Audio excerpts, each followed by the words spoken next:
nde valeur ya moto. Komituna te nini mboka ekosala pona yo, me mituna nini yo kosala pona mboka. Modero Ntimba, nome allure. Mosala nde valeur ya moto, luka lokola moninga oswa. Koyiba te o, fibo kuluna te o. Belenya mwasita mobali, nzete ya mbongo ezalaka te. Makasi na mosala o, mosala ne papa o, yango pe mama o. Stino Mayemba, Mpumulemba, l'éclaireur de Congo. Mosala ne valeur ya moto, luka lokola moninga oswa. eyindaka mabele lo songo elenya mwasita mobali, nzete ya mbongo ezalaka te. Makasi na mosala o. Benjamin Kwapichi.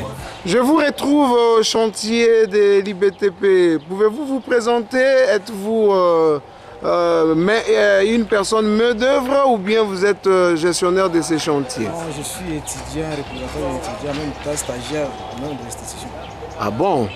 Alors, que faites-vous ici actuellement avec tout ce que je vois derrière vous? Ici, nous sommes en train de faire ces charpentes. Oui. On espère avec les projets de l'entreprise et en même temps ingénieur assistant. Yes. L'évolution de vos travaux. Non, ici, ça évolue très bien, on travaille dans les bons, tout travaille très bien. Tout va marcher dans le bon. Non, on ne souhaite pas ce que c'est prévu, c'est ce qu'on va respecter. Alors, normalement, nous félicitons le comité de gestion pour son application au boulot, parce que c'est la refondation de l'IBTP qui s'en a mis. Parce qu'une grande salle, c'est comme si considéré comme une salle polyvalente. Nous voulons les féliciter pour leur implication, pour leur détermination. C'est ça le mot que nous pouvons dire, on l'encourage de le faire ici de plus pour le bon fonctionnement de l'institution. Suivant, c'est comme si, comme vous l'avez déclaré, vous êtes représentant des étudiants de l'IBTP Kisangani. Et quel mot pouvez-vous placer au profit des étudiants qui vont bénéficier de cette œuvre? Et nous, comme les bénéficiaires, nous sommes satisfaits, nous sommes appelés à appuyer, à sauvegarder, à protéger les biens de l'institution. Bonjour grand messieurs. Bonjour. Vraiment, je suis en face de vous, je ne sais pas, et je remarque que vous êtes présent dans un chantier de l'IBTP. Alors, quelle est votre qualité ici dans ce chantier?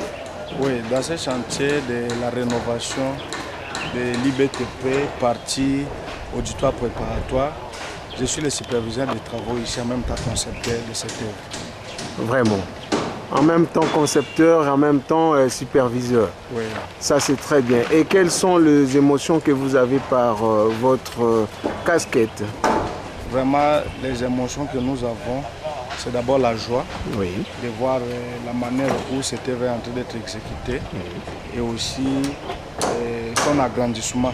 Parce que l'auditoire ici, jadis, contenait 1000 étudiants et aussi dans des conditions un peu précaires. Mais avec ce que nous sommes en train de faire la rénovation ici, nous avons passé de 1000 à 1500 étudiants. Donc nous pouvons faire contenir 1500 étudiants ici et aussi la salle sera aérée avec plusieurs ouvertures que nous avons placées là. On va mettre aussi des plafonnets. Voilà un peu, donc nous avons vraiment cette émotion-là de joie, voir cette œuvre, comment elle est en train d'être exécutée et être matérialisée aussi sur le terrain. Bon, les difficultés que nous avons, la première difficulté, c'est d'abord le manque de l'électricité. Parce que normalement, on devait faire le sciage de bois avec l'acier électrique. Mais comme il y a panne de l'électricité au niveau provincial et aussi au niveau local, le groupe qui est en train de nous allumer ici a connu une panne. Et c'est ça vraiment la plus grande difficulté majeure.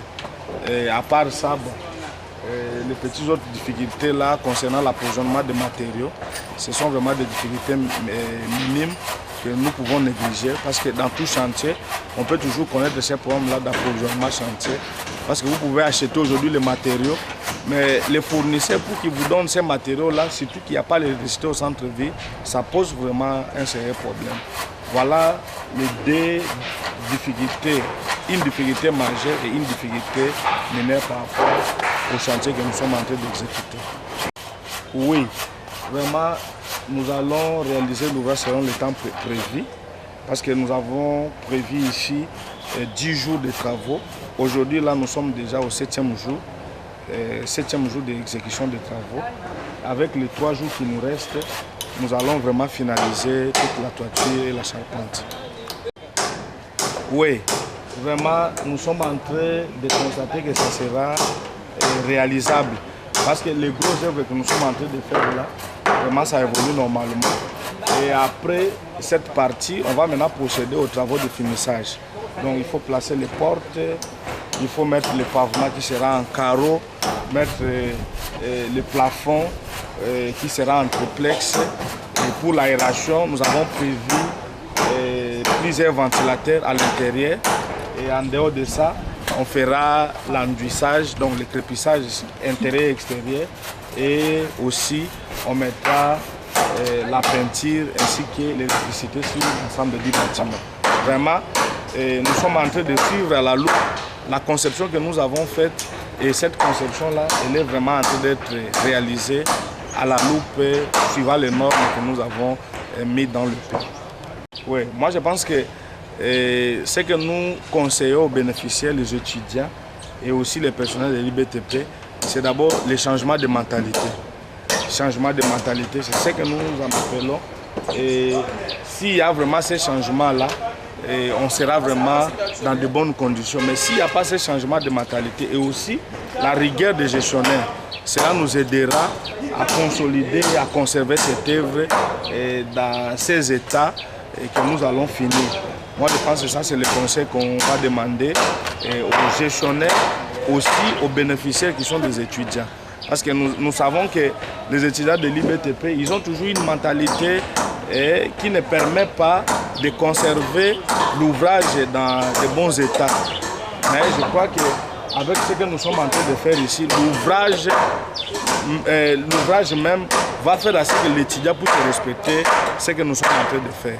Moi, je pense que c'est ça le conseil que nous pouvons donner aux consommateurs ou aux bénéficiaires de cet ouvrage. Oui, l'initiative ici, nous pouvons dire, le maître d'ouvrage, c'est d'abord l'IBTP.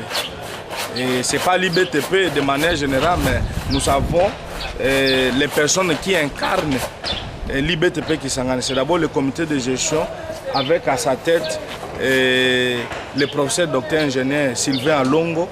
C'est lui-même l'initiateur de ces projets. C'est lui qui a eu l'idée. Parce que nous avons vu plusieurs comités de gestion sont passés à l'IBTP, je crois déjà 30 ans durant. Il n'y a pas eu cette œuvre, or le terrain existait.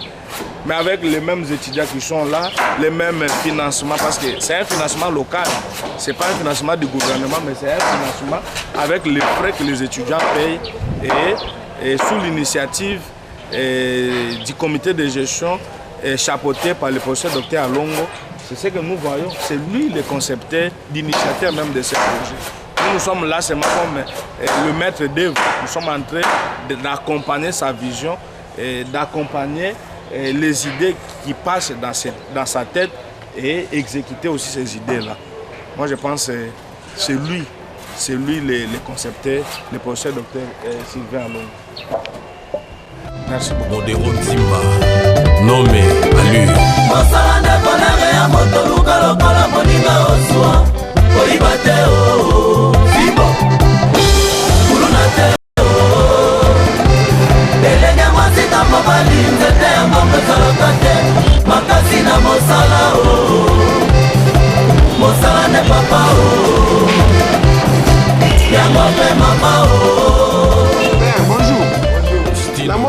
Fungoli porte munene oyo eza nini awa eza depo ya IBTP oyo ezosala réhabilitation na nini na vision ya mokonzi papa Sylvain Alongo professeur nde apesaki nga responsabilité wana lokola superviseur ya sécurité nde lelo natelemi awa naza kotala makambo etali kookisa nsima ekoleka epa na ngai otangi na yo nombre ya nsima okobimisa nakangi depo komisa mosala eza moko. Si je comprends bien, vous avez un chantier. Vous avez un chantier. Vous avez un chantier. Partout. Vous avez un chantier. Si vous avez un chantier, vous avez un chantier.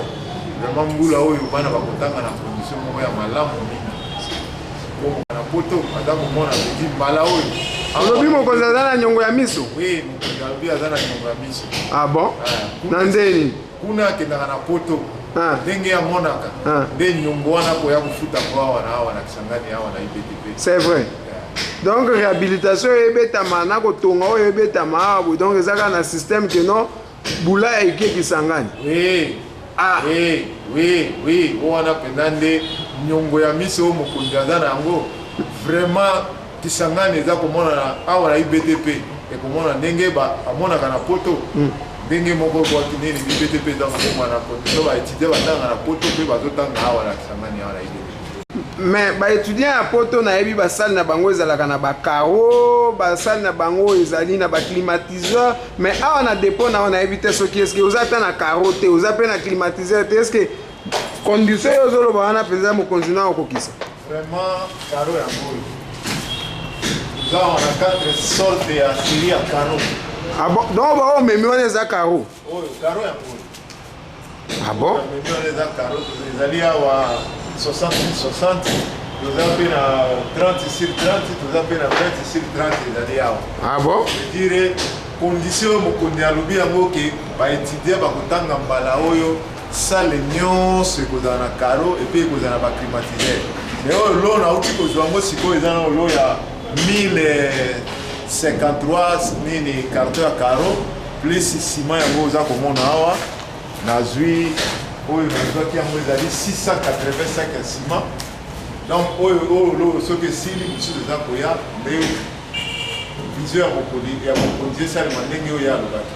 na sentir ke dépôt na oyo eza monene biloko eza ebele mais évolution ya mosala eza ndenge nini ezotambola mbangu to ezozala mpe na lentere? Oui, évolution mosala ezokende mbangu mingi po tozosala ntongo lokola tozosala. Ah bon ezotambola ezokende malamu po omona na ndenge stock eza nazwaki nayo esi ebimi oyo ebimi nde ezali mingi oyo etikali nde eza moke. C'est vrai. Mona ni lokola mosala eza kokende mpenza malamu.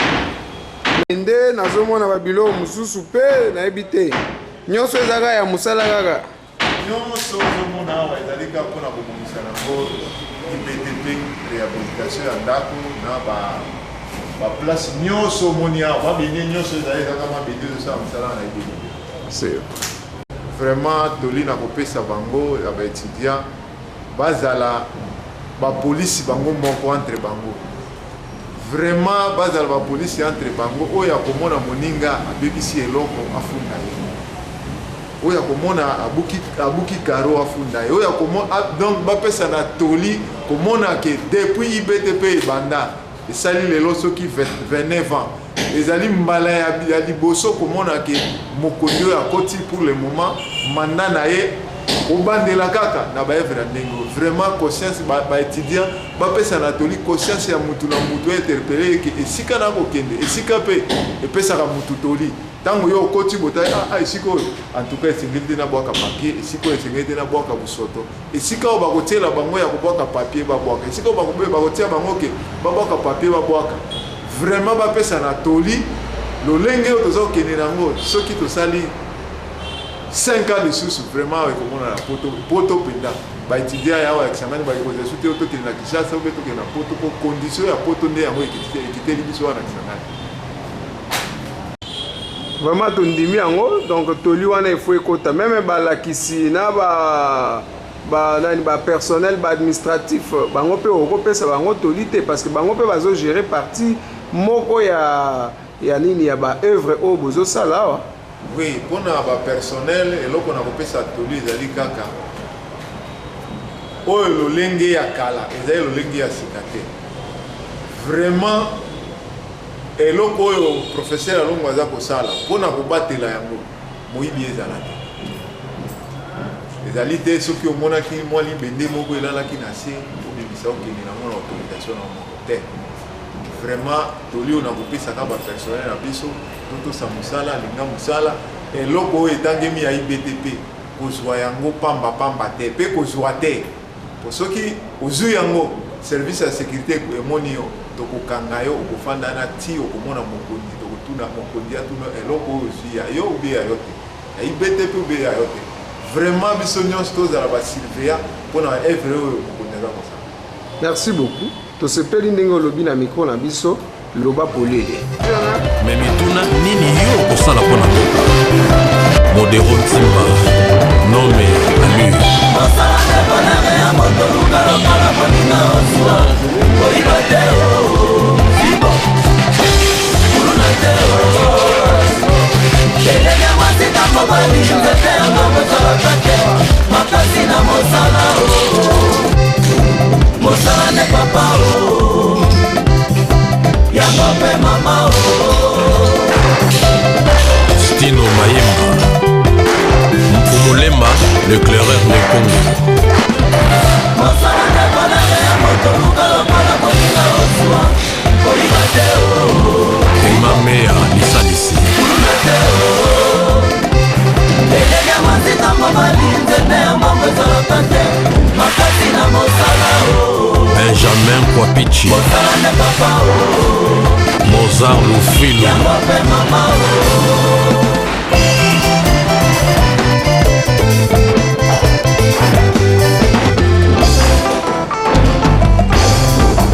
Blanchard Kabanga, le playboy de Lyon.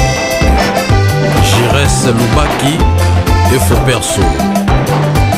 Ono Likolo Fader. Fan de Doukouré. ah mama itira mpe ivi oyeza memara ya nzambe ah mama itira mpe ivi oyeza memara ya nzambe Yalo Mambweni, le berger de la Sape. ah mama itira mpe ivi Cédric Abazi. oyeza memara ya nzambe ah mama itira mpe ivi Napo Meshake. oyeza memara ya nzambe Oscar Epim Poutou. GG Tango Fort.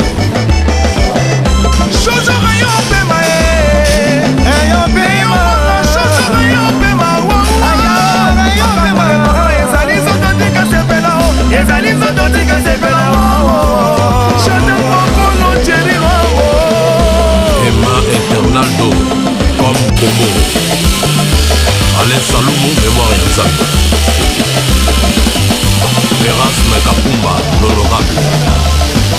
Maître Lemabé, double one. Maître Jamos, full option.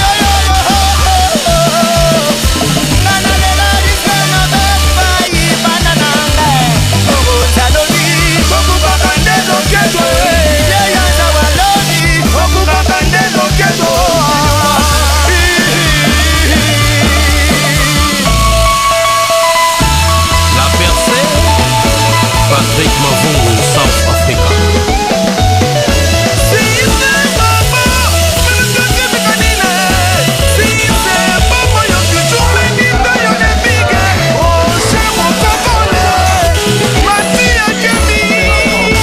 Prince Hakim Kabassi, Ben Kilunga, Blaise Wanga, le fils de l'homme.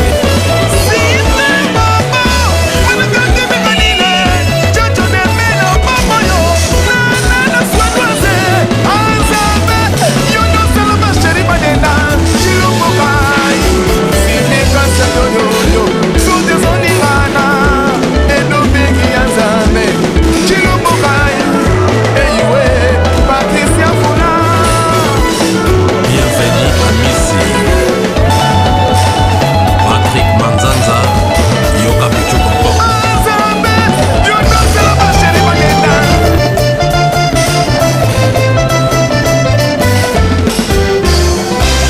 Mosalande Valeria Moto. Komituna te nini mboka ekosala mpona yo. Me mituna nini yo okosala mpona mboka.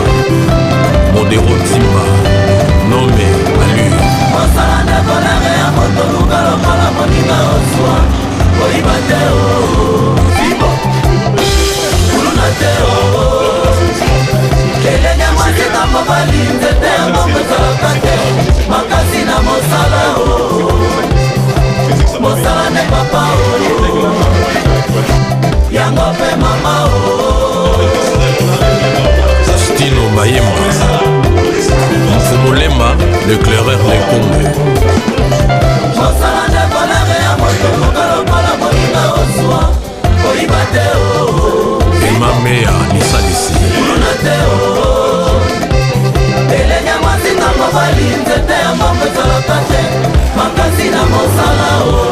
Benjamin Kwapichi, Mosane papa oh, Mozart Lufilo, yango pe mama oh.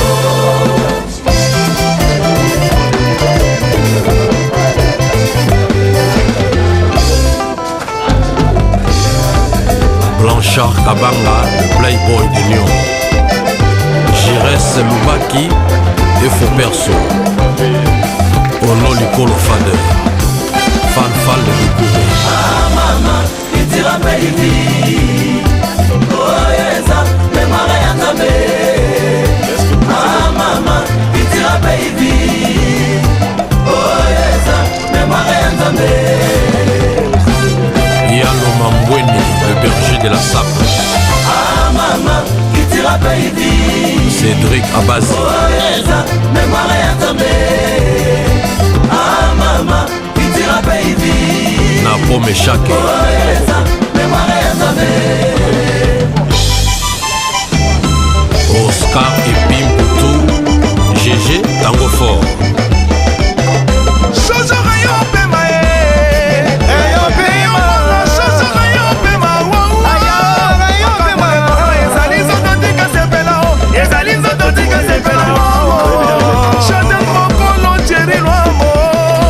Emma Eternaldo, comme Combo.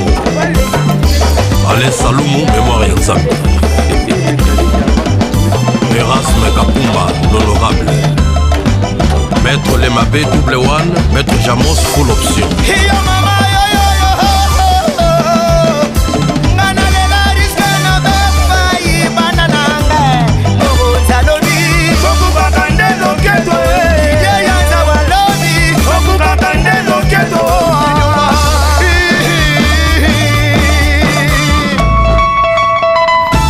La percée, Patrick Mavungu, South Africa.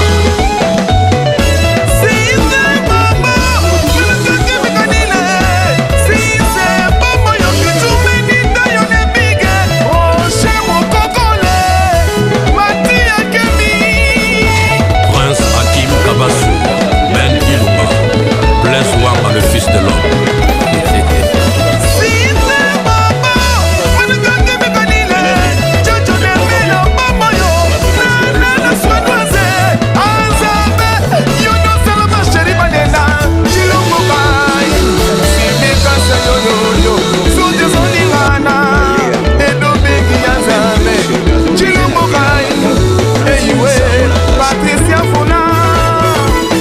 Bienvenue à Missy. Patrick Manzanza, Yoka Pichu Concorde.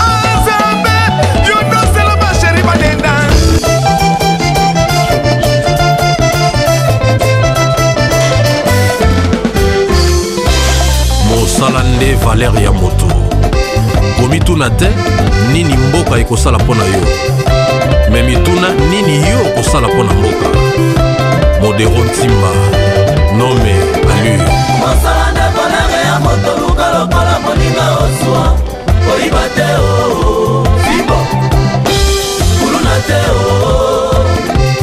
Elenya mwasita mobali nzete ya mbongo ezalaka te. Makasi na mosala o, mosala nde papa o, yango pe mama o. Stino Mayemba, Mfumulema, l'éclaireur des Congo. Mosala nde bonere ya moto luka lokola moninga oswa. Koyiba te o, Emamea Lisalisi, kuluna te o. Elenya mwasita mobali nzete ya mbongo ezalaka te.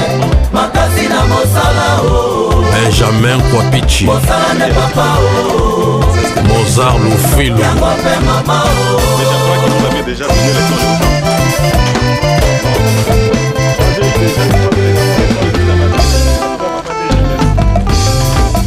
Blanchard Kabanga, le playboy de Lyon, Jires Loubaki, et faux perso, Ono Likolo Fader, Fanfal de Likouré. Ah maman, itira baby, oh yesa, mémoire ya nzambe. Ah maman, itira baby, oh yesa, mémoire ya nzambe. Yalo Mambweni, le berger de SAP. Mama, kitira baby. Cédric Abazi. Mémoire ya Nzambe. Mama, kitira baby. Napo Meshake. Mémoire ya Nzambe. Oscar Epim Poutou. GG Tango Fort.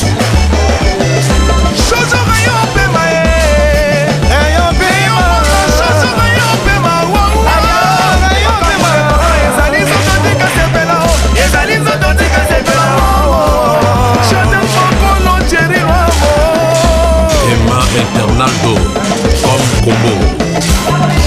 Alain Saloumou, mémoire ya Nzambe. Terence Mekapumba, l'honorable. Maître Lemabé, double one. Maître Jamos, full option.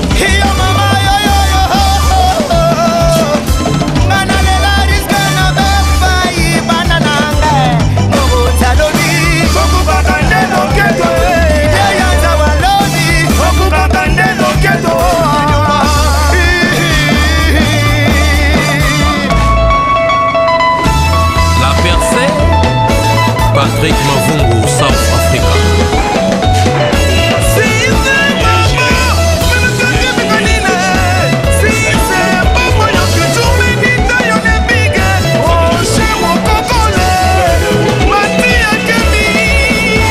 Prince Hakim Kabassou, Ben Iloumi, Blaise Wanga, le fils de l'homme.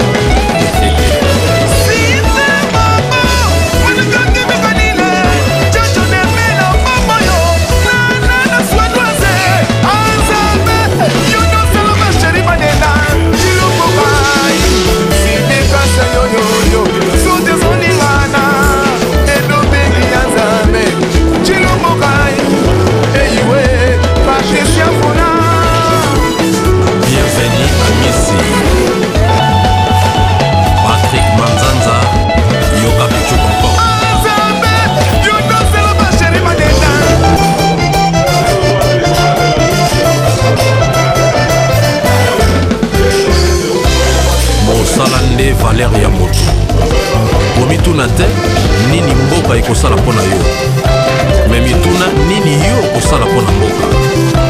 Modero Ntimba nome alu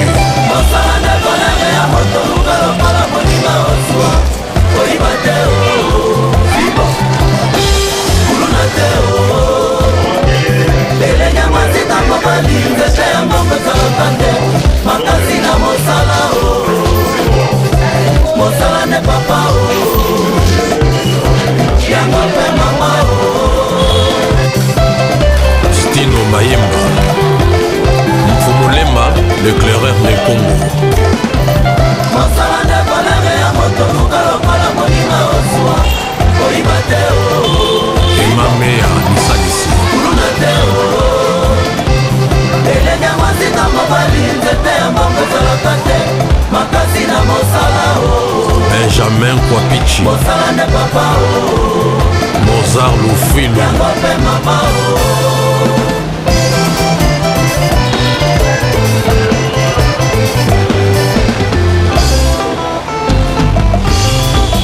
Blanchard Kabanga, le playboy de Lyon. Jires Lubaki et Faux Perso. Ono Likolo Fader. Fal de Likolo. Ah mama, itira baby.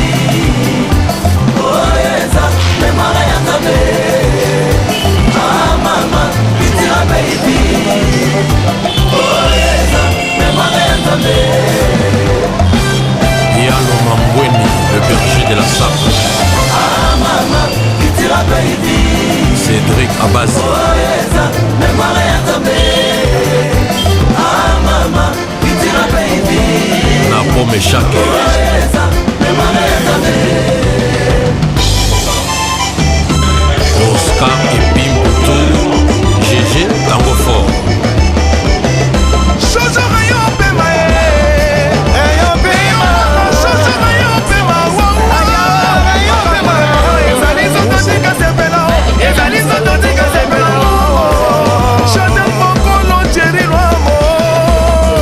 Internaldo comme Combo Alain Saloumou, mémoire ya Nzambe.